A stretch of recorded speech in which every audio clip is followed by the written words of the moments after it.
The truth of the matter is nothing has changed because the positions that are being occupied by ODM before or subsequent to new nominees being processed to be members of the cabinet, they are the same positions which were occupied by ODM within the Azimio coalition.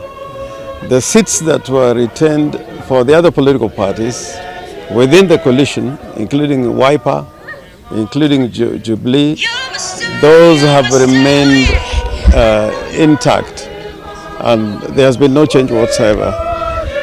ODM has made it clear that there is no coalition between ODM and Kenya Kwanza. It is individual members who have opted on account of being nominated to be members of the cabinet to take those positions.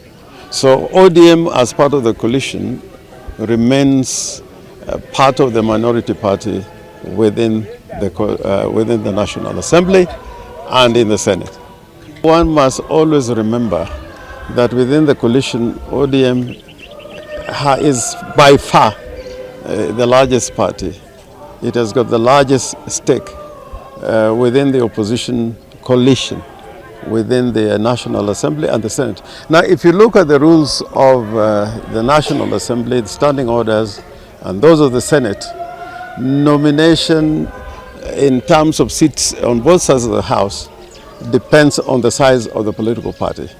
So within the coalition, whether in Kenya Kwanza or in Azimio, the same rules apply, as lawyers will say, mutatis mutandis.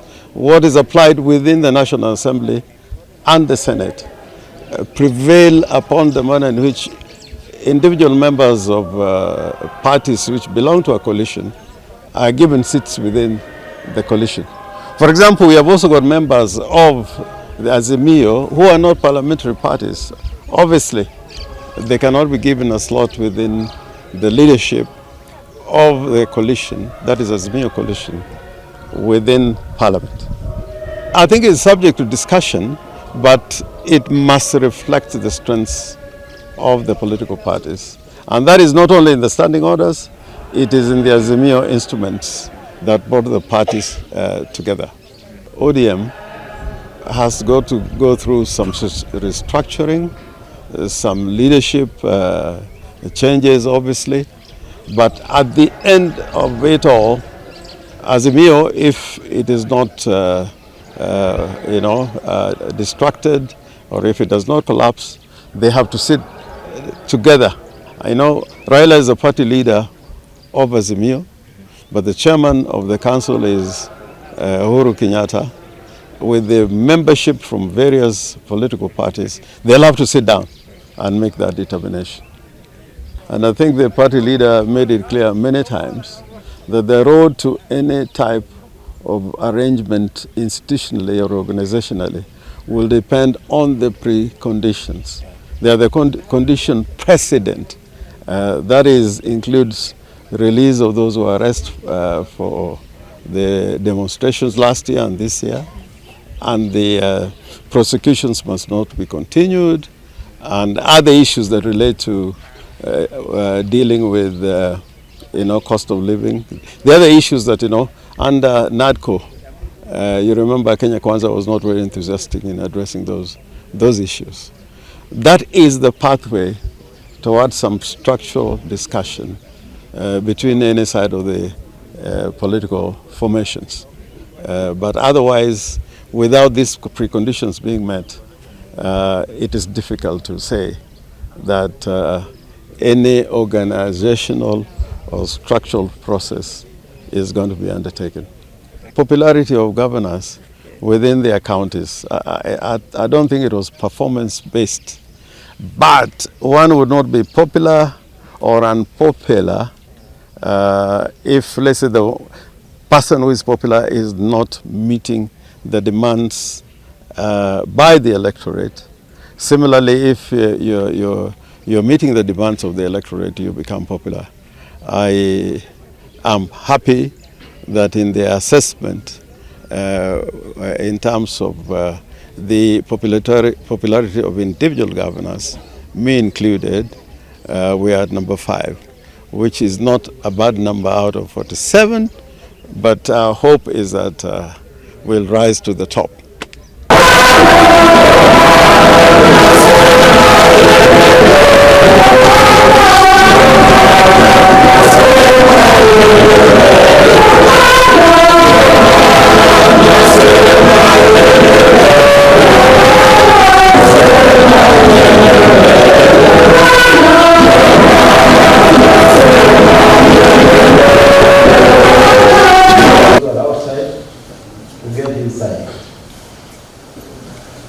Anybody outside, I'm kindly requesting you to get inside.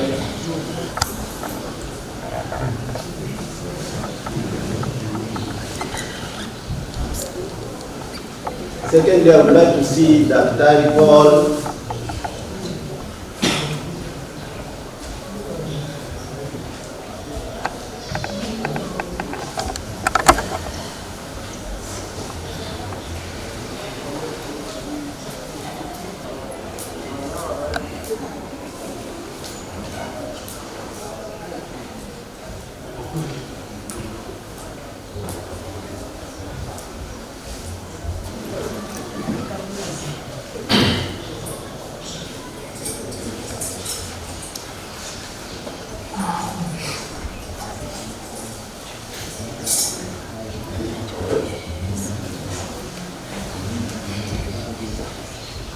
And celebrate, because he believed that these people, they served God and they believed in God, and they knew that he knew that.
Amen.